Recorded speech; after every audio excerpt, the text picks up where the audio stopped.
આપણા ગુજરાત સરકારના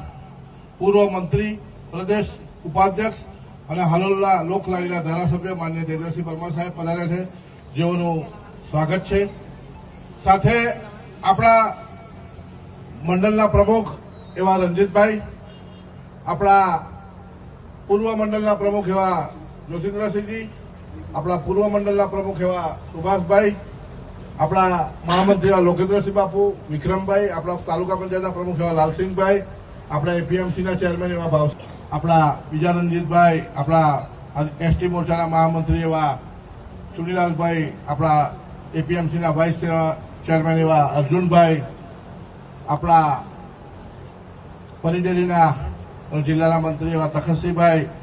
આપણા ડુમાથી આવેલા મહેન્દ્રભાઈ, મુકેશભાઈ, યોગેશભાઈ, આપણા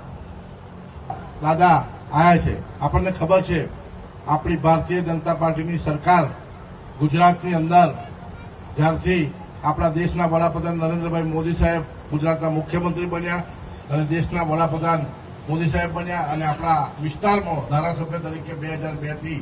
જ્યારથી આપણા જયુદાદા બન્યા ત્યારથી અવિરત વિકાસ આપણા જાંબુઘોડા તાલુકાનો જે થયેલ છે એ વિકાસ ખૂબ વર્ષોથી આપણો તાલુકો વિકાસથી વંચિત હતો. અહીંયા ખૂબ જૂના કાર્યકરોએ જે મહેનત કરીને આપણો જાંબુઘોડા તાલુકાનો જે વિકાસ દાદાને રજૂઆત કરીને જે થયો છે. આપણા તાલુકાની અંદર શિક્ષણ ક્ષેત્રે જુઓ તમે, સાયન્સ કોલેજ હોય,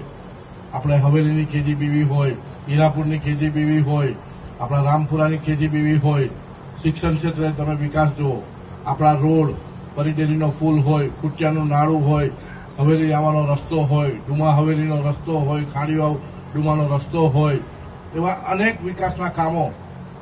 શિક્ષણ ક્ષેત્રે રસ્તાઓ, વિકાસના અનેક કામો, આરોગ્ય દ્રષ્ટિએ આપણે ડાયાલિસિસ સેન્ટર, આરોગ્યની અંદર જાંબુઘોડા સીએસસી સેન્ટરની અંદર ડાયાલિસિસ સેન્ટર પણ આપણે ત્યાં થાય, મફત સુવિધા, આરોગ્યના કામ આપણા મોદી સાહેબની સરકારમાં આયુષ્માન કાર્ડ, જે કોઈને પણ મોટામાં મોટું ઓપરેશન કરાવવાનું હોય તો સરકાર તરફથી જ્યારે કાર્ડ લઈને જઈએ એટલે વર્ષોથી જે રસ્તાઓ બાકી હતા, રોડો બાકી હતા, ડુંગરાના રસ્તાઓ બાકી હતા, એ બધી જ કામગીરી આપણી ભાજપના કમળના ફૂલવાળી સરકારે કરી છે. આપણે વિધવા પેન્શનની વાત હોય,